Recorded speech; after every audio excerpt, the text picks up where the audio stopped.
Look who we got here, Mr. Rhen. Good luck, and the Mobile Master, The Mobile Master. the Mobile Master, the Fairhope King. Man. What's Rhen, going on? let's tell us about a little bit about yourself here. I mean, I know a lot of people they might have came to the meetup, might have saw you on Steve's podcast. Tell everyone in about 2 minutes or less, right? You don't have to get a full synopsis, or you can get even less than 2 minutes. But tell us a little bit about who Rhen Bartlett is from the beginning to the end. From the beginning to the end. Well, to the present day. 2 minutes. 2 minutes or less, though. Oh, that's a lot. Rhen Bartlett. I'm from Alabama, Mobile, Alabama. Got a couple different businesses. Padley out of Atlanta. I got some partners up there, Clint and Tyler. Also partner with Steve Train. We do Sales Leadership 2.0 with the Sales Disruptors brand. Did we lose Chandler? Also work with Collective Genius, which is one of the best masterminds in the country, the best mastermind in the country, if you ask me. And then also run an executive level coaching for wholesalers, and just really focused on helping building businesses. And also recently just signed up to do some coaching with Sharper as well. So I got my hands in a lot of different stuff.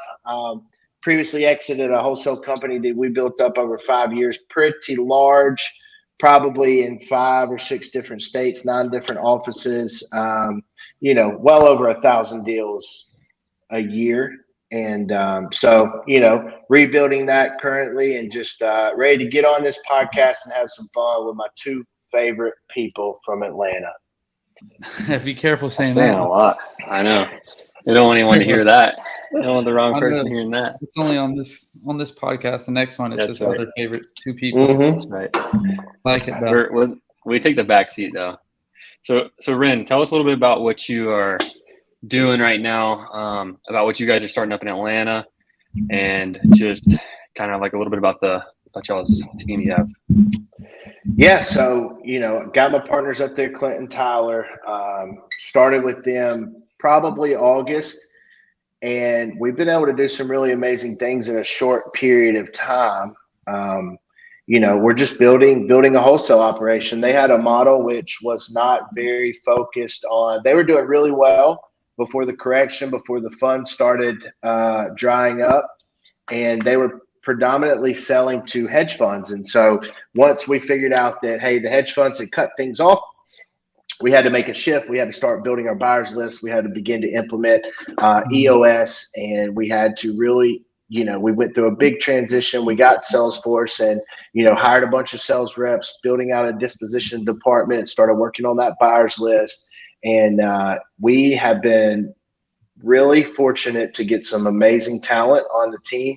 And we've had some great success recently when a lot of other companies, are eating sand. This market correction's been tough for a lot of people. We've had a tailwind at our backs for a long time in the real estate space, and just a little volatility in the market right now. So, but we're doing good, man. We bought over 30 contracts last month, sold a ton, queued up to have an amazing November, and really looking forward to some exponential growth over the coming months. I like that. So Rhen, let's talk a little bit about just some of the shifts you guys have made on the front end and the disposition side to go into basically just have one of your best months wholesaling yet.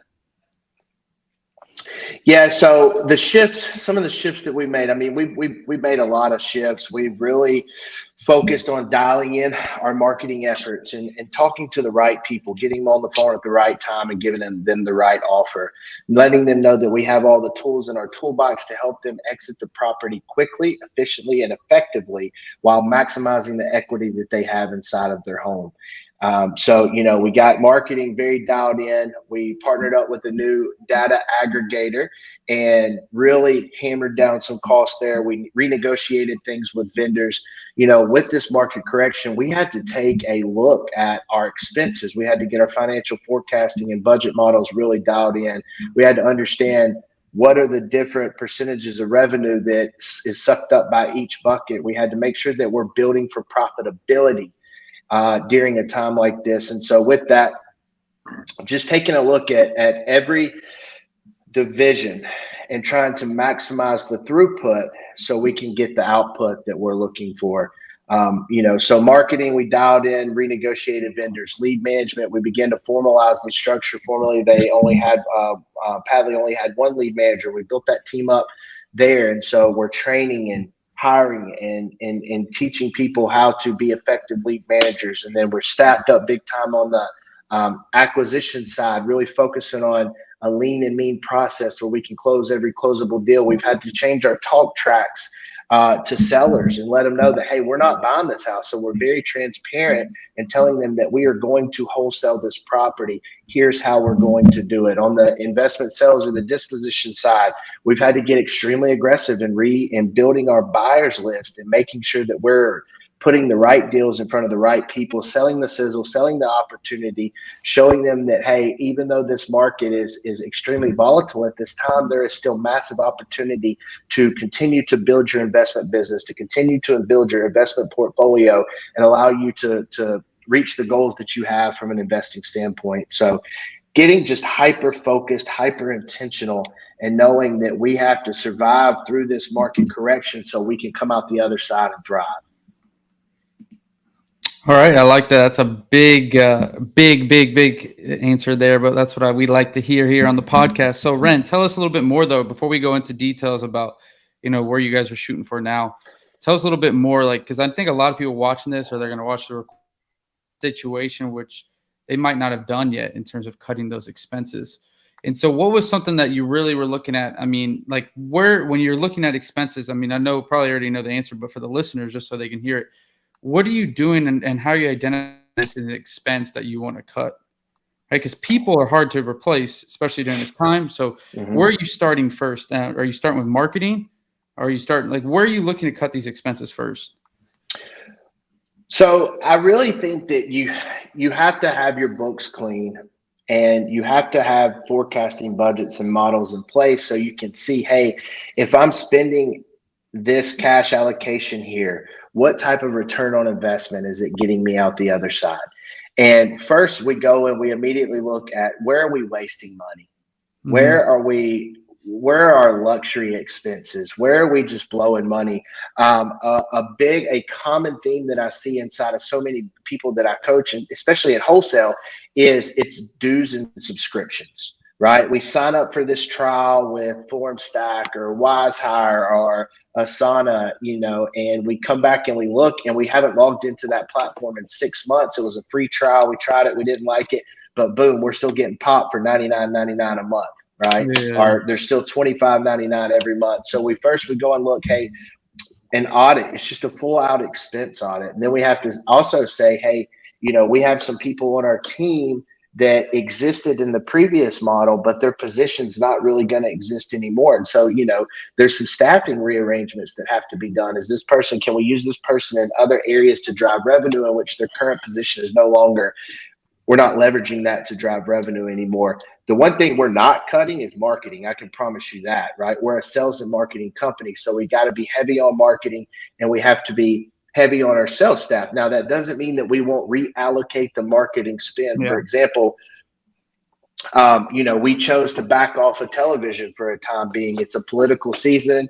Holiday season is coming up. We've seen the average cost per lead of television, double. And so therefore we're taking and reallocating that marketing spend into other areas that are pushing a higher ROI for the time period. Now, January 1, we fully intend on hitting back into TV and heavily saturating that advertising channel, but we're just making better decisions, right? Not, cutting the waste and reallocating to get a higher IRR in other areas, if that makes sense. Yeah, complete sense. And guys, if you have questions, let us know. We're already 10 minutes in. We're going to go for 30 because Big Rhen, he's got to get home and cook some dinner for the kids and the fam. That's right. And 20 more minutes, guys. So leave some questions if you have any for Rhen here. Chandler, go ahead and you got any other ones? Yeah, I mean, I was just going to dive into a little bit deeper. One of the things, Rhen, you've really, also Rhen's also our mentor, so he talks to us on a weekly basis. And one of the things that you talk about is just wartime leadership and that it's not easy. So what have you kind of done and what shifts have you y'all made from a leadership perspective going into this downturn? Obviously, you've cut costs, you've changed marketing strategies, and you've been more consistent. But what's the narrative you're telling your sales team, your marketing team, just your team as a whole? Yep. So what I do love to say is it's easy to be a peacetime general. It's freaking hard to be a wartime general, right? Soldiers are made on the battlefield, not back at the camp. And so we want to show up every day with our helmet and our shield and go to war. But the way that we do that in business is we control the narrative. It's the language that we use inside of our companies that help us control that narrative. For example, the entire fourth quarter, our mantra, our theme, what is work to cut, right? And so imagine a boxer when they get into the ring, their goal is to immediately cut their opponent, right? Just a small cut in the eye, a small cut in the nose. As they cut that, they can sit and jab and jab and jab until it swells or until their eyes start bleeding and they lose their vision. And then we can go for the knockout punch. So right now in the environment that we're in this market, we're just trying to work the cut, right? We're trying to show up every day and just jab, jab, jab, jab, jab. And when we get some stability in the market, we can go for those big home run swings. But we're not trying to do anything crazy. We have a model that works. We're trying to show up every day, work a process, be consistent, drive revenue. Now's the time for base hits, not home runs. And so we're mitigating risk. We're not taking on any big flips or anything like that. We're trying to shorten our cash realization cycle. But to answer your question and going back to that, it's all language. And that's how you show up. And also as a leader, it's speed of the leader, speed of the team, speed of the captain, speed of the crew. And so we can't in this time be sitting up in our glass office just barking out orders. It's time to get in the battlefield with the troops. You know, we have executives, owners of the company that are on the phones. Clint, the CEO of the company, he's working dispositions right now. He's handling every retrade, every seller negotiation. He's the best salesperson in the company. It is the highest value activity that we can do right now is to be on the phone handling price negotiations or price retrades. You know, on the front lines, if we're missing our contract number, I have to get on the phone and make that up. We're training every day. We're making sure that we've modified our language appropriately. Another common thing that you'll see in the fourth quarter is everybody wants to slow down and take their foot off the gas. It's the holidays. There's Christmas shopping. Thanksgiving, we're off for a week. New Year's, we're off for a week. And so we're making sure to maintain the language that, hey, we are going to finish strong because how we finish this quarter is how we will start the next. What a lot of people don't realize, but I get to see under the hood of a lot of business, is December is not typically the worst month in a wholesaling organization. It's January because all of the actions that we do today pay us in 60 days. And so we're working all the way up until December. And then all the cocktail parties start. You know, we're going out, leaving work early, got to go shopping, got to do all the honeydews, coming into work hungover or whatever because we stayed out all night at a cocktail party. That hits us in January, which, you know, sucks cash, sucks the oxygen out of the company. And who wants to start in January, brand new year, with no cash, no oxygen, no lifeline in their business? And so, Chandler, drive the narrative, control the narrative, make sure that your language is that is, you know, ready to go to war every day. Yeah, I think that's a really good point. Just like the intensity, like as the leader, like raising the intensity, raising the speed, the pace in which things get done, and just the expectation of excellence. And like, it's like what Tony Robbins says, just like raise your standard. I think since doing that and like just expecting, you know, doing the process, being great, and just like everyone just kind of leveled up, at least in our organization, we've definitely seen it. And so, yeah, I would completely agree with that. Just expecting more. So we got a question here. Rhen, how are you handling running out of data when cold calling? Where do you buy your numbers for your callers? Because numbers burn out quickly. So that's two questions in one. I guess from a marketing perspective, when you run out of data for cold calling, I guess like how do you look at your data management from running out of data? Yeah, that's a great question. So fortunately, we're in Atlanta, which has 6 million people. So it's hard to run out of data if you're pulling it all. I mean, we work the greater MSA and we have about 400,000 records that we can grab access to at any time. If I'm in a smaller market and I run out of data, I'm making sure that I'm hammering my follow-up campaigns very, very effectively. I'm hitting them also from all different angles. So I'm not just cold calling them, I'm texting them, I'm direct mail, however we can reach out to them, and just rinse and repeat. People will respond through different people respond through different channels. And so if you're a one-trick pony and you're only cold calling and you're in a smaller MSA, you're going to exhaust that data over a period of time. And so how can we be evergreen in our marketing? Not evergreen. I forget the term, but it's everywhere all the time, hitting them from every channel. And so I would encourage you to, differentiate your marketing channels, because if you're solely dependent upon texting and they come out and change the laws and all the text providers or text platforms shut down, you're up the creek without a paddle, right? And so how can you diversify your marketing channels so that you're talking to different people? Additionally, you will get different responses from different people at different times by leveraging multiple marketing channels. Omnipresent is the word I was looking for. So we want to be omnipresent in our marketing channels and be hitting them from all angles, right? 80-year-old Miss Sally who lives next door, she might not answer text messages because she's got a Boost mobile flip phone, but you get that piece of direct mail in her hand, she's sticking it up on the refrigerator and it'll stay there until the postcard fades to yellow because it never leaves. And so, smaller market, you exhaust your data, go back, rewash it, reuse it, work them follow-up campaigns, make sure you're pushing everything that responds into a CRM, even if it's in a prospecting bucket and not a qualified lead bucket, so you can continue to follow up and have a conversation with those people. Like it. Another thing too, like just to add on to Rhen's points, like when you like the follow-up campaigns, a lot of times what you to do is like you buy a list and you text it or call it, and then you wait like 6 months, and then you're like, man, what do I do with this data? Like I have nothing else to buy. What we started doing and what Rhen's hitting on too is like every 30 days, every 45 days, you should be going through that list again, even if you've already gone through it. So just make sure you're doing that if you haven't done that yet. If you haven't talked to the list in 6 months, like you should be doing it every month.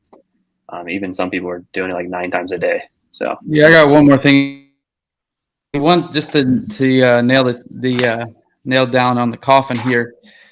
The biggest thing in this business is just timing. That's all it is. We're marketing and sales, and we're just trying to time, because sellers, the reason they reach out to us because they do want to sell is just, do we catch them at the right time? Now, there's many sellers that tell us they do not want to sell, but if you sent them that text 2 weeks later, their situation could have changed. And that's really what this game is. I tell people all the time, if there was a button I could push and it cost me 10,000, 100,000, to just every day to push this button, but I guarantee to send a message out to every person. And do you want to sell without being spam, without getting marked spam, without being, in all lawsuits? I would do it, because the timing of the deal and the timeline, the amount of times, like Rhen was talking about, you get a hold of these sellers, you talk to these sellers, you are able to get in front of them. The more you're doing that, the better chance you are getting a deal, right? Because they might tell you, but the next day, or no today, but tomorrow, the next day, they will sell because their situation changed. They might have inherited the property, their family member died, the tenants destroyed it, they got a call from the police that some, whatever it might have happened, it can happen. That's the thing, right? Yeah, let's go. Chandler, you said, yeah. Stuck it. Oh, I think we clicked the wrong button. Gino just left the stream for a second. You were flipping each other out. We're over here moving each other around. All right. Been stuck at 2 deals for a month, or 2 deals a month for about a year. Any tips on getting to the next level? Rhen, you want to take this one first? Lots and lots and lots of tips. It's hard to give you a really good answer without having a look under the hood at your operation. There's a few things that drive sales volume, though, from a generic standpoint, and that's marketing spend and sales conversion. And so if you're stuck at 2 deals a month, I would ask you, how much are you spending on marketing and how many sales reps do you currently have? If you want to increase your volume, increase your marketing spend, increase your sales team, a well-trained sales team, and most of the time that can solve that problem. Yeah, and just to add on it to it as well is typically, like, at least what we see a lot of time is if you're really good at closing and you're closing 2 deals a month and you close 1 in 4, 1 in 5 people you get an offer to, either you're not giving enough offers or you don't have enough people coming into your system. So if you only have 20 leads a week and 100 leads a month, then you definitely need more leads. If you're only given, one or like a handful of offers a month, you need to definitely just give more offers. So like what Rhen's saying is, like, either you gotta have more people, but it's a lot of times it's just more volume. So just knowing your metrics. So, all right, another question here. All right, what's your current dispo model? Direct to buyers or on the MLS? We utilize every tool in the toolbox. And what I mean by that is we go direct to buyer. We list everything on the MLS. We hammer everything. We want to catch as many eyeballs on our properties as possible. It's like fishing. The more lines you have in the water, the more chances you have to catch a fish. And so I think there's a couple areas that make a disposition department. That's the product, the list, and the distribution. So we want to package our product well. We want to know our list, and then we want to distribute it to the right people at the right time. And, so we post on Facebook, we post on Craigslist, anywhere and everywhere we can post a property. We're just trying to get eyeballs on the product and then get them in the funnel into our buyers list so we can have an impactful conversation with them, understand what they want to buy. So the next time that we have a property, we can get on the phone with them. We're calling our cash buyers first, but we're not accepting offers until it's posted on the MLS, because MLS buyers, there's data that shows that they pay 25% more than a professional full-time investor. And so we want to sell to the onesie twosies. We'll default back to the cash buyer if that's the best offer that we get. There's a lot of onesie twosie type people out there. They're not going to buy highly distressed asset, something that needs $50,000. They want more of a cosmetic flip. And so we most of the time see those properties go to the MLS type buyer. We also want to capture home buyers because they'll pay retail or as is market value for a property, and they're not looking for that discount to make up their margins. So we are exercising every exit strategy possible in order to maximize the throughput of our volume. Like it. With flippers not buying as much, needing to buy at a more conservative price, who are you selling to? We'll start with that first person. It's like, who's your primary? If you had to sum it up for one of those channels, which channel would you say has been the most? Probably just the 80-20. Yeah, it's really, and honestly, I don't have an exact number that I can pull up on a dashboard to tell you what the buyer type is, but I would say it's split pretty 50-50. What I can tell you though is most of the purchases are swaying towards cash, meaning that, hey, whether we sell it through the MLS or we sell it off market, it's either hard money cash or private financing or cash, right? And so we are seeing more cash transactions right now for whatever reason.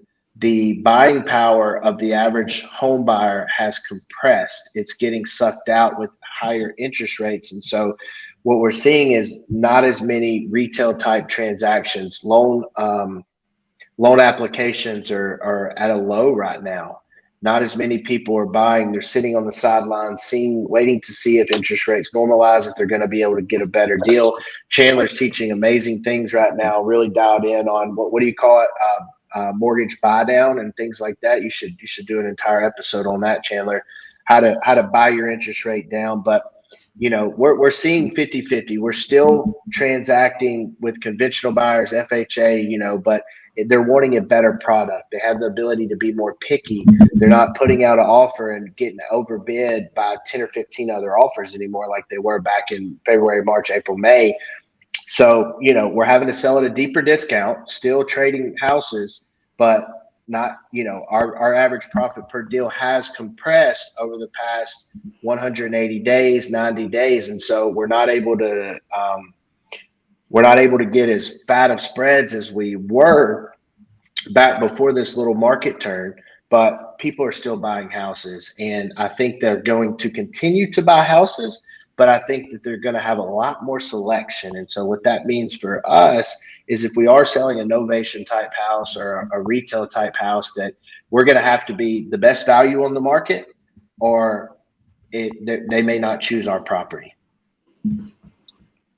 Yeah, and just to echo Rhen a little bit too on just who's buying is like I actually did a little bit of a study just to nerd out the other night, and I think it was 75% of our transactions we're selling are to cash buyers, and then 25% are to conventional. So most of the people who are buying, like what Rhen's saying, are the people who are looking to do some work. They're still cash, and conventional is definitely getting harder. So we're working on some buyer credit stuff. Rhen, we got another question. I think he had a two-part question. So, are you adjusting, like, basically, just how are you adjusting your price point of homes, like for when you're underwriting to buy, or like on the acquisition side? We are looking to be more conservative, but we're not really adjusting our price point on the buy side. We're resetting expectations with the seller. And what I mean by that is in our talk tracks, we're telling them, hey, we're going to wholesale this property. We will this number. We're going to do our best to go out and get this number. But if not, you're going to have to work with us and understand that the market's changing daily. Flippers are being exponentially more conservative with their numbers because they don't know, they don't have a crystal ball. They don't know what's going to happen in 4 to 6 months once they could complete this property and list it for sale. And so our underwriting is at best a guess right now. How we used to underwrite deals doesn't work today. How we underwrote deals 3 or 4 or 5 years ago still doesn't work. People are getting extremely squirmy. And so we're being more conservative with our underwriting, but we're also setting the expectation with the seller and letting them know that we may have to come back and ask for a price reduction to get this property moved. There you go. All right. So let me answer this question just because that way we can, and Rhen, if you have something different, let me know. But I think we worked pretty similar process. So you guys list your properties that need to be renovated also. How does that work? Just normal novation, or do you take them down first? So I think a lot of people hear that term now, novation. My boy Eric Brewer, a basketball bro, Rhen, like he, got that pretty popping. Now, in this case, to answer your question, just because we list on the multiple listing service, the MLS, does not mean we do a novation, right? Novations are actually pretty rare. The only time you actually need to do a novation is when, you have either a FHA buyer or even any buyer that requires seasoning, right? Because in that point, you can't double close, right? They need time for you to actually own the property, 90 days for an FHA. And so in that case, then you have to change your title in ownership and go directly with your seller and do a novation. But 99% of the time, and Chandler, you can let us know if not, but 95% of the time, we're either double closing with the cash investor. Chandler already told you 75% of our deals are cash investors. We can just double close same day. Georgia has very low closing cost, so you're able to do this. I know in some areas it's better to do a novation every transaction because you save like 2%. Georgia, it's very low. And then as well as even some of our conventional deals, I would say probably 85% of our conventional deals, right? 85% of the 25% deals are deals that we still double close conventionally by just letting the lenders know, letting the underwriters know ahead of time what we're going to do. So very rarely do we actually do an actual novation. We just take them down, or excuse me, don't take them down. We just list them on the market when we have them under contract. And then we're able to do a double close, same day closing 99% of the time. And if we do have to do an novation, we will. But at the same time, like I said, it's rare. And reality is you can just double close same day with the seller. Mm-hmm. What do you guys think about that, Rhen? Yeah, and just to add on, like if the property needs to be, I would agree. If the property needs to be renovated, because I know you asked a little bit about that, just put it on there. There's all kinds of buyers who are going to, buy. Like we had a property, just for example, it was like on Lake Lanier, if you're familiar with Georgia. It wasn't on the lake. It was like just in a community nearby the lake. And it needed like $60,000, $70,000 worth of work. It was like a 1,500 square foot. Some random lady who is an architect and likes to buy houses and live there for three years and then sell them later when she's like made it really cool and unique to hers. She bought it and paid $30,000 over asking. This was like a couple months ago. Like it was a deal that would like never sell. It was really, really bizarre, but you'll get all kinds of people like that. That's not super often, but you have flippers, you have every single person's on the MLS buying. So even if it's renovated, you still list it because you'll still sell it for more typically, unless it's a heavy rehab. So Rhen, ending up here, we're getting closer to 30 minutes, 15 seconds. Rhen, People are going to ask questions. They're going to see this. How are the listeners going to be able to reach out to Rhen Bartlett? Instagram at Rhen Bartlett. You can find me there. I'm pretty active, trying to add a lot of value, and just send me a direct message there. I'm happy to answer any question at any time. At Big Rhen Bartlett, guys, if you're looking for some coaching going on, Rhen has coaching available. I know he's talking about doing something with Clint, but if you're looking one-on-one, check out Rhen on Instagram. Reach out to him. Use that code Level Up, and he's going to get you right. All right, it's not cheap, but I'm going to tell you right now, you're going to get within 2 months of your deals closing. You're already double it right there. If you could think this, Rhen's put under an agreement last month, his company, 32 contracts, right? So if you could just do a quarter of that, 8 contracts at $10,000 a piece, which is the bare minimum, that's $80,000 right there. And just off some stuff that Rhen can teach you. And if you go on MLS and you actually take stuff that Rhen will teach you, your deal size will go to 20K, and right there you'll make 160 investing into Rhen. But anyway, Rhen, what do you want to leave the listeners with, and we'll close out? Just get out there and get it, guys. If it's to be, it's on me mentality. You got nothing but air and opportunity, and there's no reason that you can't go out and capitalize and have the same success that your boys Gino and Chandler have. They've been able to do amazing things over the past couple of years, and maybe you're past them, maybe you're on the way to catch them. And do even bigger and better things. But there's no day like today to get started and change your financial future. Real estate can do that. I believe in it. I teach it every day. I'm in it, working in it every day. I'm not just a coach, but I'm an operator. And, man, I love it. And if you're not in the game, get in it. Let's go. I like it. I like it. We'll see you guys next week. See you. Rhen, Thanks, we'll see you guys. Reach out to Rhen on Insta, baby.